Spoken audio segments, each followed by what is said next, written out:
Why are so many Jews atheists? It's due to a failed attempt to assimilate.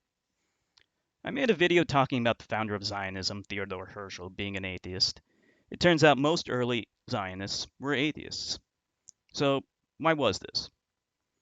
You may remember from my other videos that Zionism is in actuality nothing more than an Ashkenazi separatist movement and has little to do with Judaism.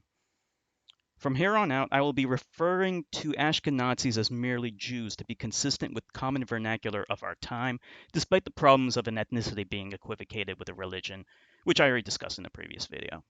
Early in Theodor Herzl's life, he wasn't a proponent of Jews separating and creating their own state. He was in favor for Jewish assimilation, which means that Jews assimilate into their parent country and cease being distinct and separate from the rest of the population. So why did this fail? Well, for a lot of Jews, it didn't. The Jews who converted to Christianity or whatever religion was the majority in the country they lived in, they did successfully assimilate, and their progeny no longer identified as Jewish, and in many cases eventually forgot that they had Jewish ancestors at all. But for the Jews who didn't want to convert to Christianity, but still disabused themselves of Judaism in an attempt to assimilate, they were left with nothing to replace it with. Atheism, despite the name, is not actually an ideology. It's simply a position on a single issue, and most atheists don't even identify as atheists, both back then and today. It turns out that religion is more than simply believing in God, heaven, and hell, but is actually the culture, worldview, customs, celebrations, and holidays of an ancient civilization that in some form persists in another's, albeit with some changes that naturally accrue over time.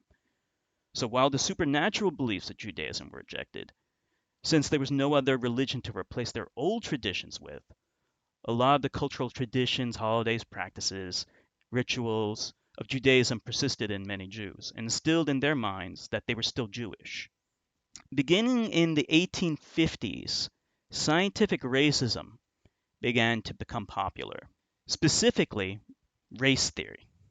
Jews being a separate race was widely held to be true.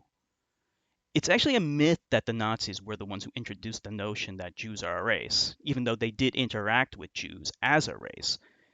This was conceived long before the Nazis ever existed.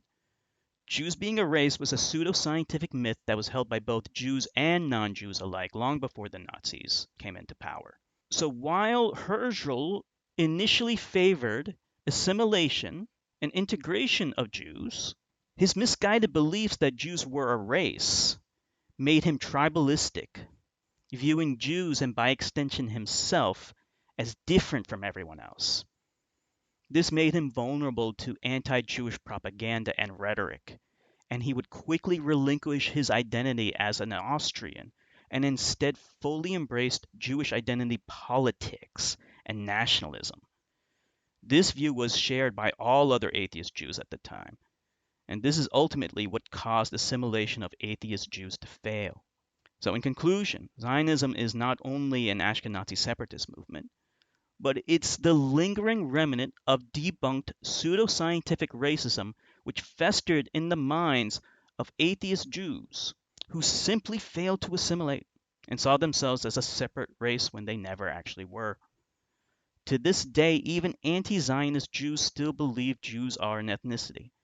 While ethnicity has legitimate purpose and definition in the study of anthropology, which I discussed in my video, Jews are not an ethnicity, that definition has little to do with how the word ethnicity is used in the context of Zionism, and is in actuality nothing more than a relabeling of debunked Jew race pseudoscience, instilling an artificial tribalistic mentality that propagates racism and ultimately genocide.